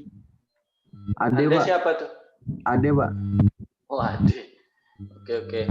Berarti ada Ade, Raihan Dema. Stemar Pak. Mana Stemar? Hadir ya Pak. Oh Ade. Oh iya Pak. Hidupin dulu. Aduh, ini kok bermasalah. Bentar ya, saya catat aja dulu. Ada Raihan Dema, ada Stemar, ada Ade Arpan. Yang lain silakan. Yang merasa ada di sini Saya tapi hadir Pak belum Mega. terakhir. Oh iya, dari Maharani saya pencet nggak bisa dari tadi. Oke Mega, Saya ada lagi hadir, yang Pak. lain? Siapa Anda? Maharani hadir Pak. Oh iya ya. Udah kok. Ade Arpan. Terus ini ada Wahyu Rafdi, Kholim sama Septa. Septa tadi WA saya belum saya baca. Nggak ada ya di sini ya. Oke, kalau begitu sip. Berarti yang belum masuk di sini ada Wahyu Rafdi, Septa, Kholim dan Desian. Tema nanti kalau sudah oke saya klik. Itu saja dari saya, dari sekalian. Jangan lupa tugas 5.2 dikumpulkan di pekan ke-14 alias pekan depan. Pengumpulannya adalah setiap grup. So, setiap grup diharapkan untuk mengumpulkan masing-masing satu. Nanti akan saya import dulu grupnya ke e-learning agar lebih mudah pengumpulannya. Dan di pekan 14 kita akan belajar sama-sama mengenai bagian terakhir dari yang bisa didapatkan dari altimetri, yaitu pasang surut. Nah, ini mungkin menarik bagi sebagian orang yang ingin mendalami hidrografi. Itu saja dari saya ucapkan terima kasih atas waktu yang kalian berikan di hari ini. Mohon maaf telat 8 menit, ya so-so karena tadi kita awal mulai telat 3 menit, so telatnya 5 menit. Itu saja dari saya mohon maaf apabila ada salah kata-kata. Sampai jumpa pekan depan. Salam GDKL, selamat pagi dan Assalamualaikum warahmatullahi wabarakatuh. Waalaikumsalam warahmatullahi Salam.